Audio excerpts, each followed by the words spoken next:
예배에 참여하신 여러분을 축복합니다. 옆 사람과 인사하십시다. 저녁에 만나서 반갑습니다. 잘 오셨습니다. 은혜 많이 받으세요. 그렇게 고백한 대로 되시길 바랍니다. 또 비대면 영상으로 예배하시는 분들 가운데도 주의 은혜가 함께 하시기를 바랍니다. 오늘 당회 헌신 예배 설교 제목은 예수님의 제자입니다. 또 오늘 본문의 말씀은 마태복음 10장에 예수님께서 사역을 시작하시면서 12제자를 선발하셨습니다. 그 12제자의 이름이 쭉 나옵니다. 우리 당회원이신 장로님들을 포함한 우리 모든 성도들은 예수님의 제자입니다. 동의하십니까? 물론 예수님이 12제자를 선발해서 그들을 3년 동안 먹고 자면서 훈련을 시켰습니다. 그들을 통해서 복음을 전하기 위해서 아주 전문적으로 훈련시키신 거죠. 그러나 그들만 예수님의 제자, 12제자죠. 12명의 제자. 그러나 예수님의 제자라고 했을 때는 12제자를 포함한 예수님을 따르는 모든 사람이 다 제자입니다. 따라서 오늘은 예수님이 선택한 이 12제자들의 면면을 살펴보면서 우리는 과연 어떤 제자가 되어야 하는가 하는 것을 같이 생각하려고 합니다. 12명을 다 하려면 시간이 길기 때문에 거기서 추려서 4사람만 얘기하겠습니다. 그런데 이 4사람만 얘기할 때 내가 베드로가 될 수 있다. 나는 내 성격이 보면 안드레 같다. 아니다, 나는 야고보 같다. 아니다, 나는 사도 요한 같다. 이렇게 아니 나는 여기 4사람하고 전혀 상관없는 사람이다. 이렇게 얘기할 수도 있어요. 그러나 예수님의 제자들이 3년 동안 훈련받고 동일하게 성격과 배움과 경험과 이 모든 것이 다 다르지만 그들은 동일하게 복음을 전하다가 이 세상을 마감한 사람들입니다. 예수님의 제자는 그겁니다. 자기의 배움과 자기의 배경과 자기의 경험과 이 모든 것은 다 다르다 할지라도 첫째는 복음을 접했다는 거예요. 예수를 만났다고 하는 것이에요. 그리고 마가의 다락방에서 성령이 임할 때 성령 충만 받고 그리고 동일하게 전 세계에 흩어져 가서 복음을 전해서 일생을 마쳤다는 것이 예수님의 제자들의 그런 삶입니다. 그러면 예수님의 제자의 삶이라고 하는 것은 바로 그렇습니다. 그러나 오늘 제가 이렇게 말씀을 드리려고 하는 이 4사람은 이 사람들이 다 특징이 다르고 예수님과 예수님을 만났을 때의 이런 모습이 어떤 삶이었느냐. 여러분이 이 4사람의 모습은 이미 성경을 봐서 다 알고 있습니다. 그러나 내가 바로 그 사람이 될 수 있고 또 그렇게 변화된 예수님의 제자가 되어야 한다라는 것을 염두에 두시고 말씀을 들었으면 좋겠습니다. 먼저 첫 번째로 여러분들이 잘 아는 베드로입니다. 성경에 나타난 베드로의 사람됨, 이것을 조금 정리해 보면 베드로는 어떤 사람이냐? 예수님의 12제자 중에 가장 인간적인 감동을 주는 사람이에요. 그리고 아주 적극적인 삶을 살았던 제자입니다. 감동을 주고 적극적인 삶. 그는 감성적이고 굉장히 행동적인 사람입니다. 자, 저를 쳐다보세요. 다른 데 쳐다보지 말고 저를. 다른 데 쳐다보면 다른 생각 나고 졸립고 그러니까 집중하세요. 집중. 자, 감성적이고 행동적인 사람이다. 누가? 베드로가. 베드로의 성격은 생각해보고 행동한 적이 없는 굉장히 단순하고 충동적인 사람입니다. 사람은 누구나 실수와 허물이 있어요.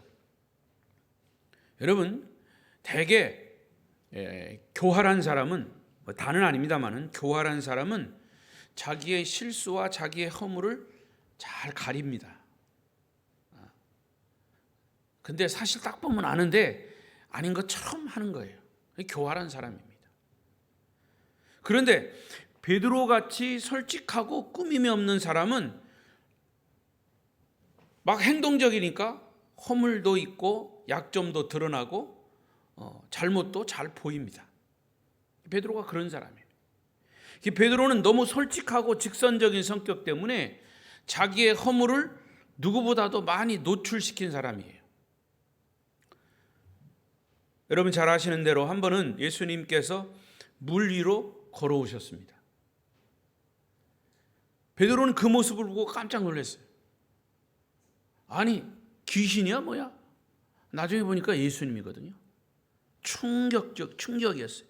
그러나 이렇게 충격을 받음과 동시에 굉장히 충동적으로 그리고 아주 담대하게 주님, 나도 물 위를 걷게 해 주십시오. 거기 제자들이 있었지만 베드로가 나서서 그렇게 얘기했습니다. 그의 성격이 드러나는 거죠. 그때 주님께서 물 위로 걸어오라 명령하셨어요. 그러니까 베드로는 단순하게 주님의 말씀을 그대로 믿고 그냥 물속으로 천부당 뛰어들었어요. 그럼 빠진 게 아니고 뛰어들은 겁니다. 주무시는 게 아니라 조는 거죠. 예, 달라요. 그러니까 빠진 게 아니라 천방 뛰어들어서 물 위를 걷기 시작했습니다. 아, 충격적이죠. 그런데 물 위를 걷던 베드로는 잠깐 주위를 돌아보니까 지금 자기가 물 위를 걷고 있다는 기적을 스스로 의심하기 시작했습니다. 의심하기 시작하는 순간 그는 물속으로 빠져들고 말았습니다. 그때 주님은 베드로를 물 위에서 건져주시면서 말씀하기를 믿음이 적은 자여 왜 의심하느냐 라고 그의 믿음 없음을 꾸짖으셨습니다. 그 말씀은 처음 가졌던 믿음으로 계속 물 위를 걸으면 되는데 왜 의심하느냐라는 그 꾸중을 들은 거죠. 그가 바로 베드로입니다. 어떤 경우는 그가 전문 직업이 뭐였습니까? 고기를 잡는 어부였습니다. 밤이 맞도록 고기를 잡았지만 여기도 그물을 치고 저기를 그물을 치고 계속 그물을 던져봤지만 고기를 한 마리도 못 잡았어요. 그때 주님께서 나타나셔서 베드로에게 야, 그물을 저 깊은 오른 곳에 깊은 곳에 그물을 던져봐라. 여러분, 사람이 제일 자존심 상하는 것은요, 자기 전공을 건드리는 겁니다. 엄밀하게 말하면 예수님은 목수입니다. 어부 보고 지금 고기 잡는 법을 가르치고 있어요. 따지고 보면 그렇죠. 그게 웬만하면 자존심 상했을 거예요. 기분 나빴을 거예요. 사실은 예수님은 목수 아니에요. 망치 톱 가지고 목수 일을 하시던 분인데, 아니 고기도 한 번도 잡아보지 못하신 분이 나보고 고기 잡는 전문가인데 나보고 내가 밤새도록 그물을 내렸는데도 고기 한 마리 못 잡았는데 예수님이 고기? 기분 나빴을 거예요. 그런데 기분은 언짢았지만 주님의 말씀에 순종해서 내가 밤이 맞도록 고기를 한 마리도 못 잡았지만 말씀에 의지해서 그물을 던지겠습니다. 베드로의 고백이에요. 결국 어떻게 됐습니까? 그물이 찢어질 만큼 고기를 잡았습니다. 이게 베드로의 어찌 보면 순수한 순수성입니다. 자기의 자존심을 내려놓고 주님 앞에 순종하는 베드로의 그런 믿음일 수 있습니다. 그런데 여러분 보세요. 이때 베드로는 와 할렐루야, 그물이 찢어지도록 이렇게 고기를 잡았네요. 소리를 지르지 않았어요. 오히려 그 상황에서 주님 앞에 무릎을 딱 꿇고 주여 나는 죄인입니다. 나를 떠나소서. 이게 뭡니까? 그는 주님의 영적인 권위 앞에 무릎을 꿇었다는 거죠. 순종할 줄 아는 자였다 그 말입니다.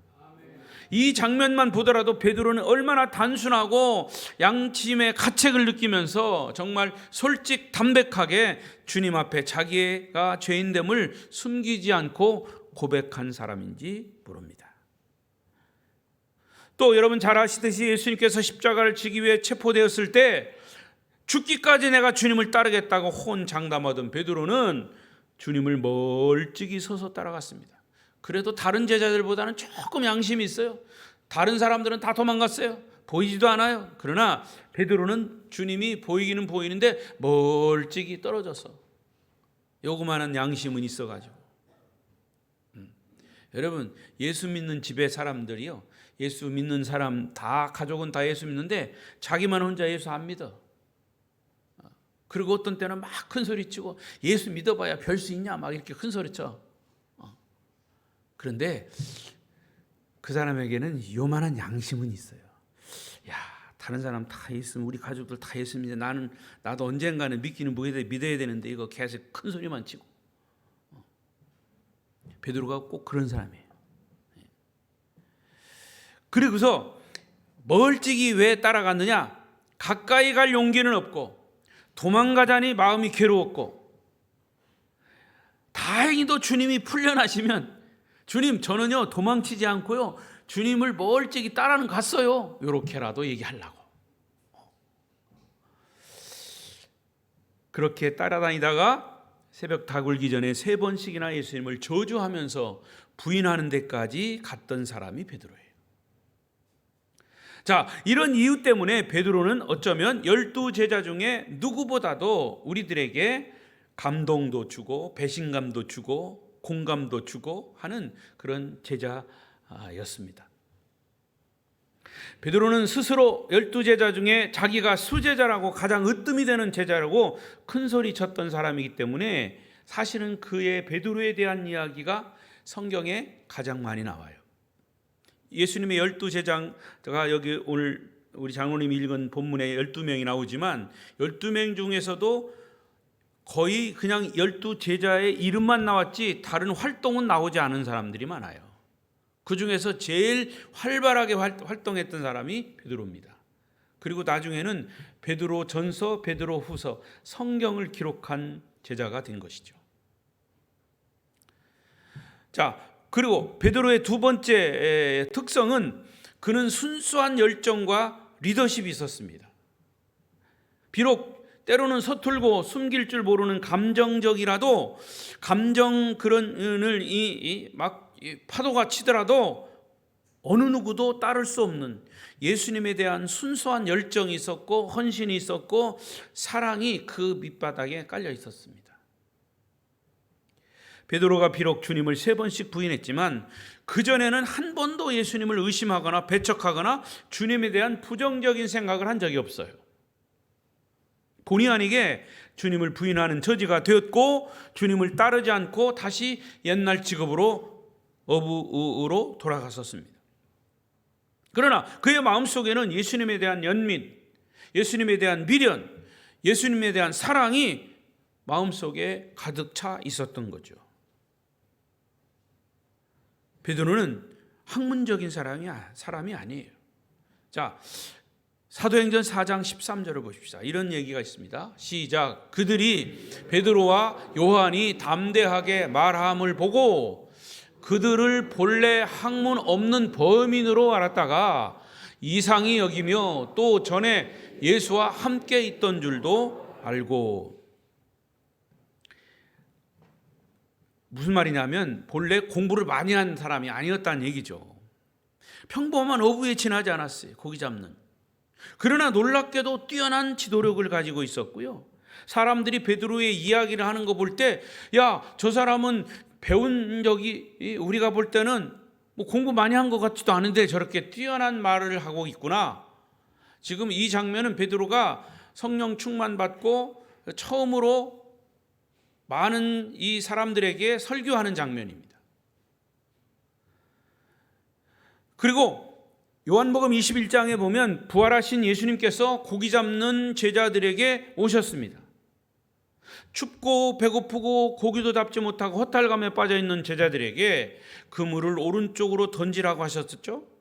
그때 그물을 들을 수 없도록 고기가 많이 잡혔습니다.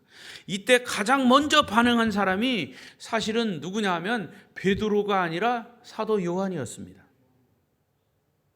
요한이 그 주님을 보고 야, 부활하신 예수님이다, 이렇게 발견을 한 거죠.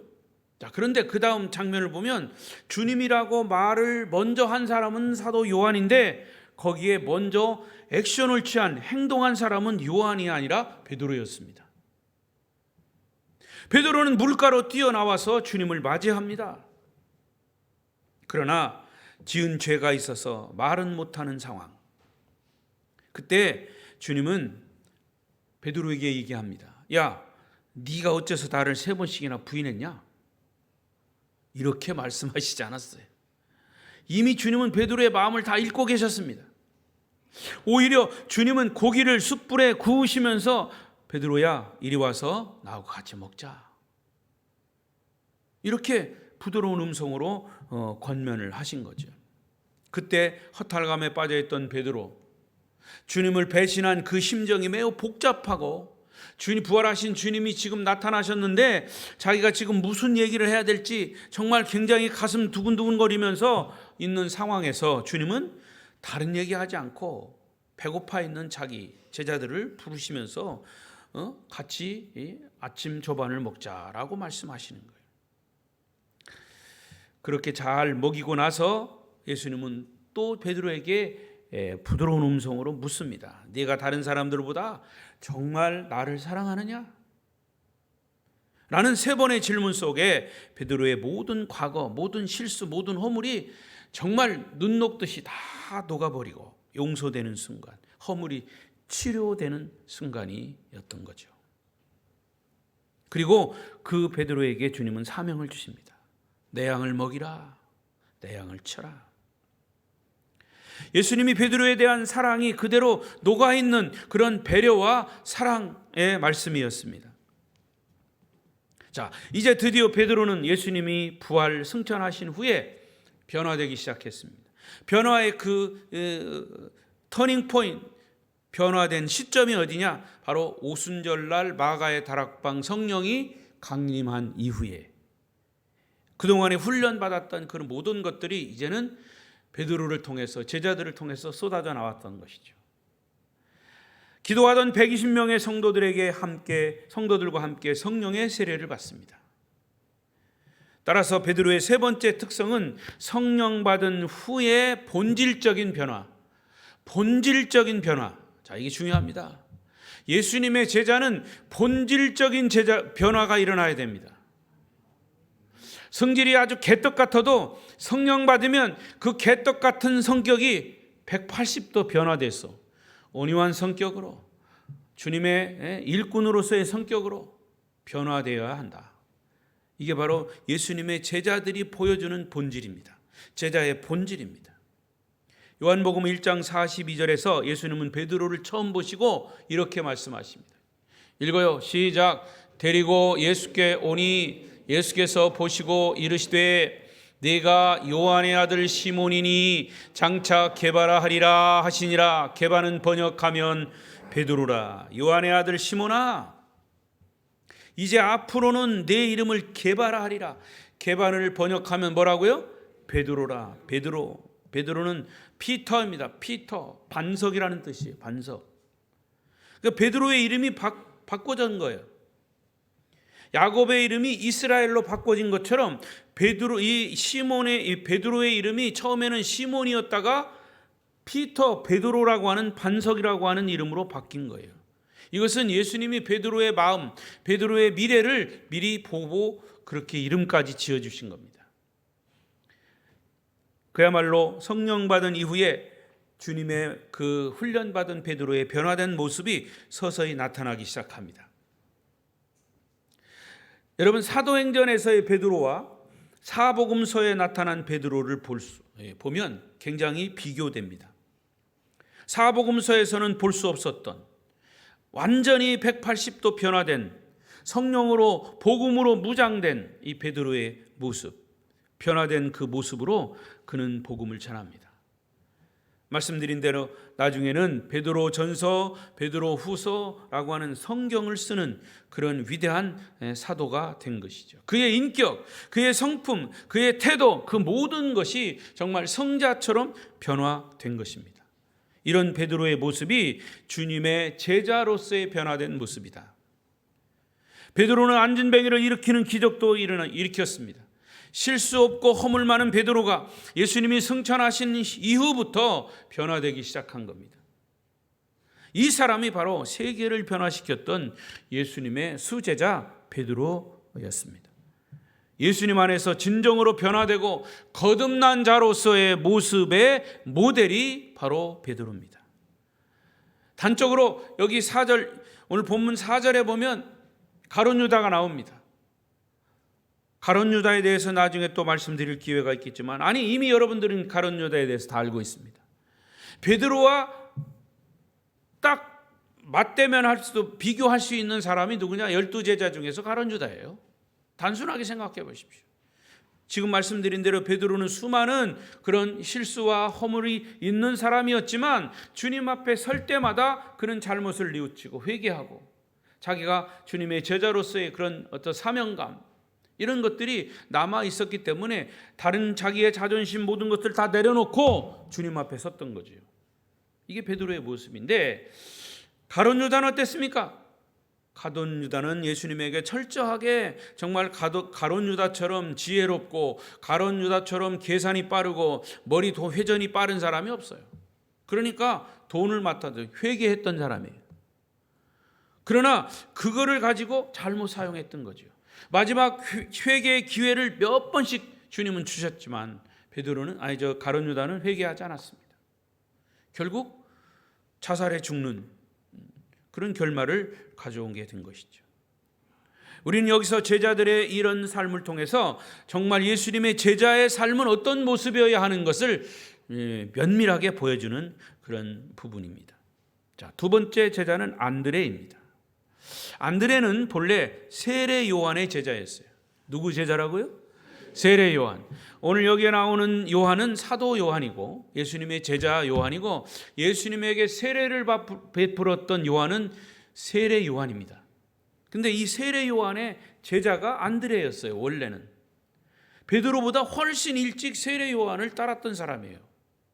안드레는 베드로와는 달리 상당히 종교적이고 조용한 성격의 소유자가 안드레입니다.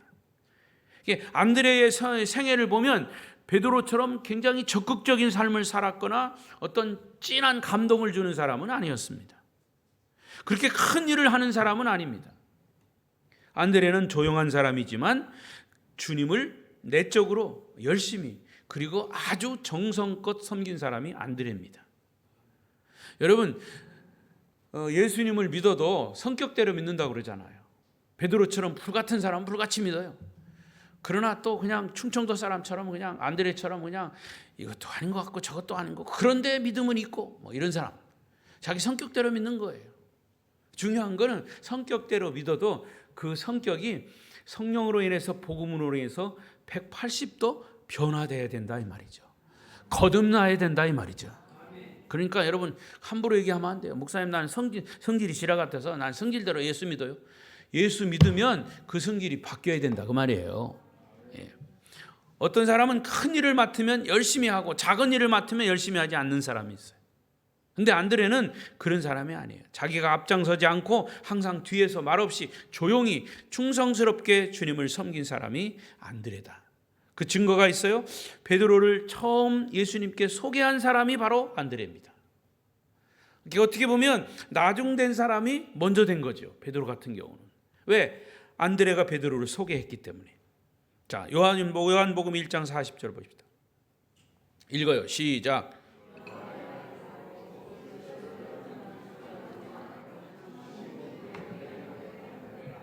그가 먼저 자기의 형제 시몬을 찾아 말하되 우리가 메시아를 만났고,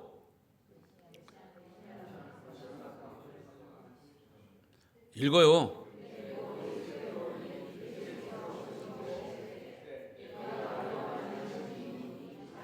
게바라 하시니라. 게바는 번역하면 베드로라.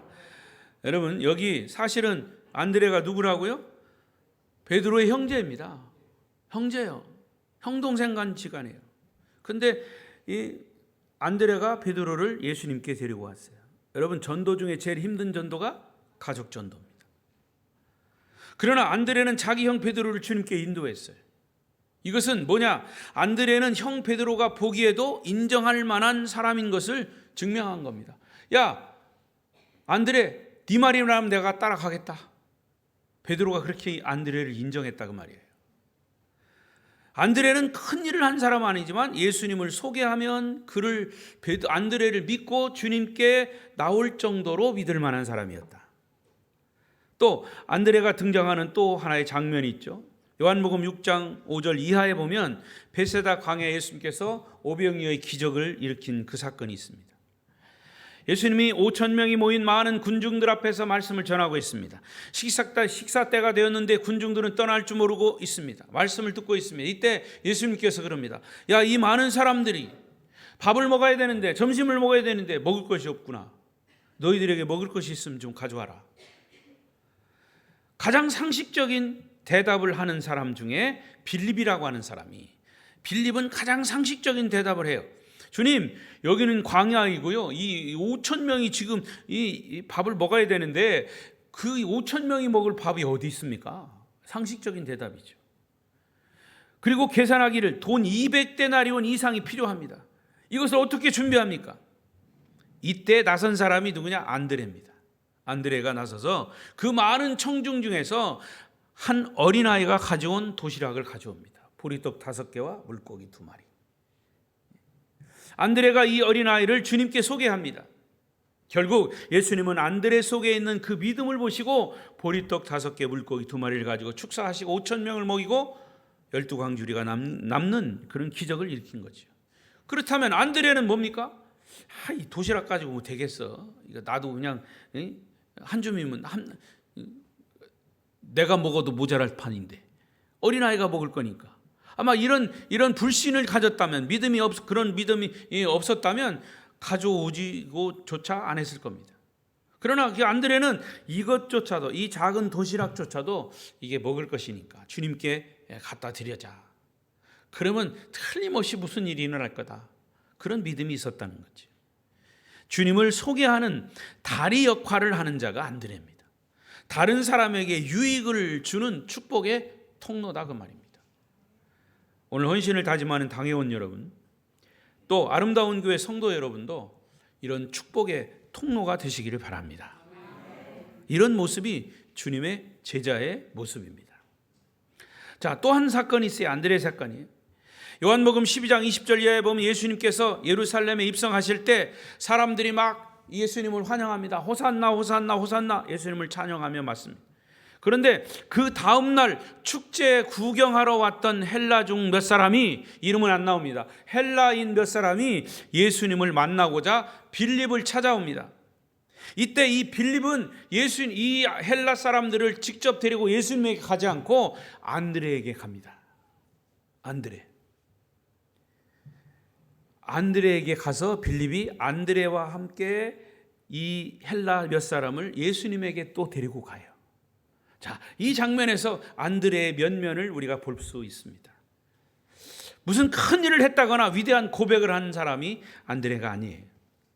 그는 오직 조용히 주님을 섬기면서 주님을 소개해 주는 축복의 통로의 역할을 했던 거죠.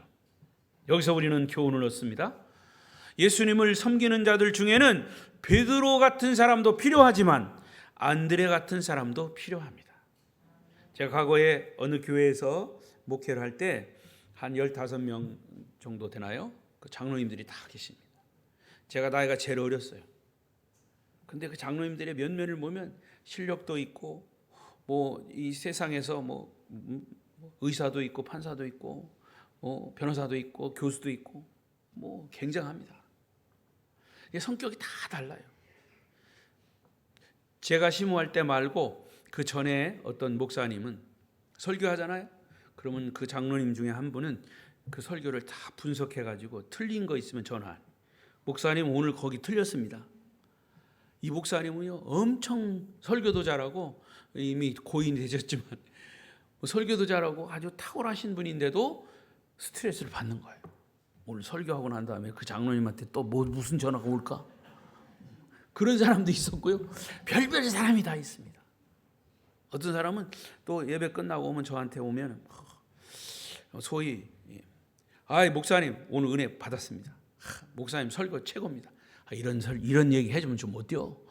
그런데 그거 아니야. 그거 아니고 자기가 가진 또 그 중에는 신학교를 졸업한 장로님도 있어요. 우리 신학교 선배예요. 그런데 이제 목회 안 하고 장로님이에요. 영어 선생님 하다가 이제 교장까지 하고 은퇴하신 분이. 그분이 오면 뭐 이상한 얘기만 하셔요. 그럼 저는 그게 막 스트레스가 되는 거예요. 야, 장로님들 중에서 참 별 사람이 다 있다 생각했죠. 그런데 저는 생각하기를 그분들이 가지고 있는 성격이나 그분들이 가지고 있는 그런 모든 것들은 다 어쩔 수 없는 거예요. 그러나 중요한 건 그들 속에 정말 성령이 있고 복음이 있느냐 하는 거죠. 장로가 되었어도 성령과 복음으로 당회원이 하나 되는 겁니다. 제자들이 예수님에게 3년 동안 열심히 훈련받고 그 훈련 받은 걸 가지고 성령 받기 전에는 베드로처럼 예수님을 3번씩 부인하고 가룟 유다처럼 예수님을 배신하고 그 성격들이 그대로 나온 거예요.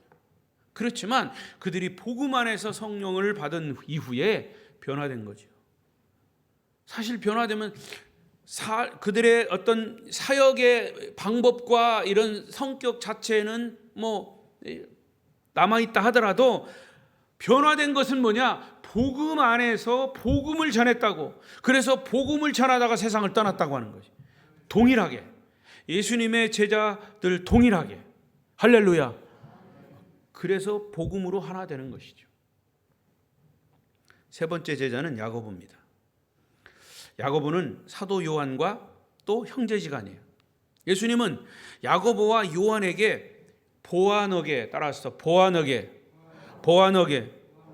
큰 소리를 해요. 보아너게라는 말은 우레의 아들이란 말이죠. 들어보셨을 거예요. 왜 우레의 아들이냐? 번개 아들이에요. 번개 아들. 야고보는 사도 요한과 같이 아주 급하고 화도 잘 내고 정의감에 불타는 그런 불같은 성격의 사람이에요. 베드로하고 또 다른 성격의 사람이에요. 누가복음 9장 51절 이하에 보면 주님께서 사마리아 지방에서 복음을 전하는 중이셨는데 사마리아 사람들이 이 주님의 복음을 전도를 받아들이지 않는 거예요. 그때 따라갔던 야고보와 요한이 얘기합니다. 9장 54절 누가복음 시작. 제자 야고보와 요한이 이를 보고 이르되 주여 우리가 불을 명하여 하늘로부터 내려 저들을 멸하라 하기를 원하시나이까? 이게 무슨 말이에요? 예수님의 복음 전하는 것을 듣지 않는 사마리아 이방인들을 보고 화가 난 거예요. 화가 나니까 주님 하늘에서 불을 내려가지고 여기 그냥 싹 쓸어버리십시다 이런 얘기예요. 또 마태복음 20장 20절에 보면 야고보와 요한의 어머니들이 등장합니다. 한 번은 이 어머니들이 두 아들을 데리고 주님 앞에 조용히 나왔습니다. 어떤 목사님은 치맛바람이 그때부터 생겼다고 그래요. 그래가지고 이제 예수님에게 부탁하는 거예요. 이 두 아들을 주님의 나라에서 하나는 우편에 하나는 좌편에 앉게 해주십시오. 우리 아들들입니다. 얼마나 잘났습니까? 두 아들의 어머니들은 굉장히 열정적인 분들이에요. 그것을 그대로 아들들이 닮은 거예요. 그러나 야고보와 요한은 예수님을 인격적으로 만나서 점점 변화되어 갔습니다. 성령 충만받고 변화되어 갔습니다. 예수님의 12제자 중에 죽음에 대해서 명확하게 기록한 사람이 누구냐? 야고보입니다.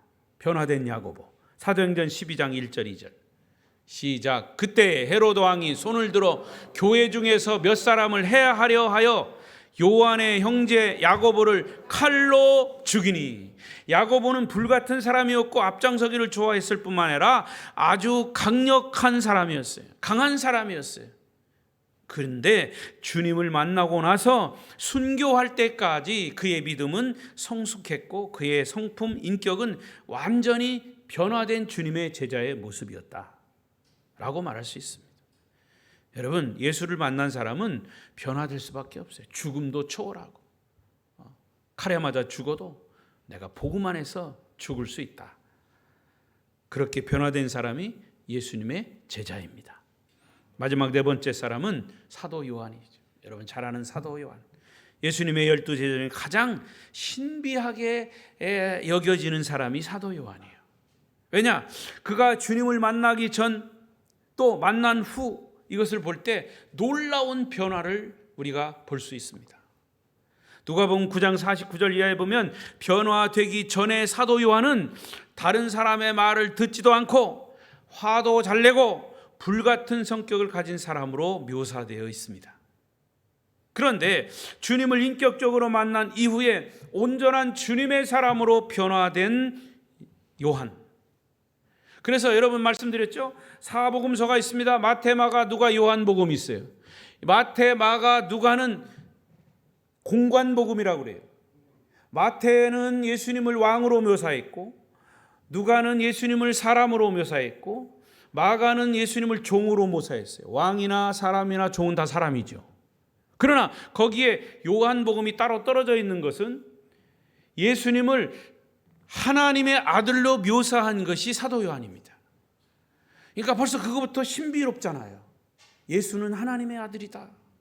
그래서 우리가 작년에 요한복음을 계속 들었습니다마는 요한복음에서 사도 요한이 예수님을 묘사한 것은 예수님은 하나님의 아들이야, 하나님이야 하는 것을 묘사한 거예요. 그게 사도 요한입니다. 그리고 요한복음을 비롯한 요한 1, 2, 3서를 기록했어요. 또 더 신비로운 것은 요한계시록, 반모섬에서 하늘의 계시를 받아서 기록한 것이 책이 요한계시록이에요. 그러니까 사도 요한은 굉장히 신비로운 사람이에요. 그렇게 변화됐다 그 말입니다. 사도 요한이 기록한 책을 보면 빛이라고 하는 단어, 생명이라고 하는 단어, 용서라고 하는 단어, 거듭남이라고 하는 단어를 가장 많이 사용한 사람이 요한이에요. 그건 뭐냐? 그런 표현들만 보더라도 사도 요한은 변화된 이후에, 주님을 만난 이후에 한 번도 화를 낸 적이 없어요.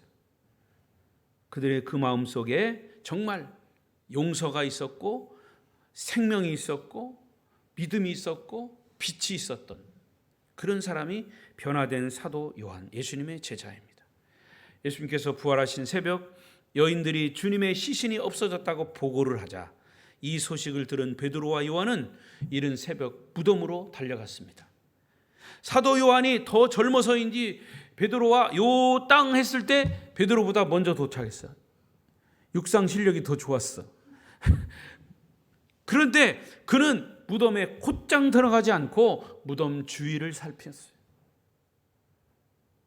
그런데 뒤에 따라오던 베드로는 헉헉거리면서 뒤따라왔지만 자기 성격대로 무덤으로 먼저 들어갔어요. 무덤으로 들어갔다니까? 눈 떠봐요. 무덤으로 들어갔어. 눈 감은 사람은 잘못하면 자기가 들어갈 수 있어요. 그 베드로가 예수님의 무덤 속에 들어간 거예요. 이게 무엇을 얘기하냐? 이 요한은 자기 성격대로 주변을 살피는 거예요. 그러나 베드로는 성격대로 먼저 무덤 안으로 들어갔어요. 이게 사도 요한은 어느 순간부터 침착하고 지성적이고 관찰력이 예리하고 영적인 분별력이 아주 예민한 사람으로 변화되어 있음을 발견하게 되는 거죠. 그는 예수님을 인격적으로 만난 이후에 주님의 제자로 180도 변화된 것을 알 수 있습니다. 이것이 바로 예수님의 제자의 변화된 모습입니다. 말씀을 정리하겠습니다. 우리 헌신을 다짐하는 당회원 여러분, 이 네 사람 중에 여러분은 어떤 사람에 속합니까? 나는 거기에 하나도 해당되지 않습니다. 해당되는 사람이 있습니다. 한번 살펴보십시오. 중요한 건 내가 당회원으로서 아니면 예수님의 제자로서 예수님을 믿는 사람들로서 성격이 다 다르고 배움이 다르고 배경이 다르지만 다 하나가 될 수 있는 그런 중요한 핵심은 뭐냐? 복음입니다. 복음으로 하나 되고 복음으로 훈련받고 그리고 거기에 가미돼 플러스 되는 것은 성령 충만입니다. 이런 복음 안에서 성령 충만한 사람들은 다 각기 다른 성격을 가지고 있어도 하나 되고 결국에는 교회를 통해서 나를 통해서 복음으로 축복의 통로가 되는 것이 예수님의 제자의 삶이요 모습인 것입니다. 누구든지 예수님의 손에 붙잡히는 사람들은 변화되었다는 사실. 인간적인 베드로도 변화되었고 조용한 안드레도 변화되었습니다. 불같은 성격의 야고보도 그리고 성격이 급하고 화를 잘 내던 사도 요한도 변화되었습니다. 그렇다면 우리도 예수님의 손에 붙잡혀 변화된 주님의 제자로서의 삶을 살아야 되지 않겠습니까? 주님을 만나면 변화가 일어나는 것은 당연합니다. 따라서 우리는 예수님 안에 있어야 합니다. 그리고 우리의 모든 성품과 성격을 다 주님 앞에 내려놓아야 합니다. 못난 바위 덩어리가 조각가의 손에 들려지면 아름다운 조각품으로 변화되듯이 볼품없는 나무 조각이 목수의 손에 들려지면 명품 조각품이 탄생되듯이 여러분 모두가 창조주 하나님 손에 붙들려 주님의 위대한 명품 하나님의 일꾼으로 하나님의 제자로 탄생될 수 있기를 축복합니다. 기도하십시다. 동성으로 기도합니다. 주님, 나를 일찍이 주님의 제자로 삼아주신 것 감사합니다. 주님의 제자 역할을 가감없이 잘 감당해서 마지막 때 주님 앞에 섰을 때 잘했다 칭찬받는 주님의 제자로 만들어 주옵소서. 주여 세 번 부르고 통성으로 기도합니다. 주여 주여 주여 주여. 걸어가신 자비로우신 하나님 아버지, 정말로 끊임없이 우리는 주님을 부르고 주님을 찾고 주님의 제자가 되기를 원합니다. 한 사람이라도 나고자 되지 않게 하시고 한 사람이라도 아버지여 게으르고 나태한 자 되지 않게 하시고 주님을 따르는 주님의 제자로 서게 하시고 우리 이제 당회원들을 비롯한 모든 성도들이 하나님의 말씀에 복음에 의해서 하나님의 백성으로서 주님의 제자로서 이 땅을 살아가는 데 부족함이 없도록 사명을 감당하는 데 부족함이 않도록 하나님 붙들어 주시옵소서. 올해 아름다운 교회가 복음을 축복의 통로로서 잘 전하고 복음의 향기를 전하는 그런 향기를 내뿜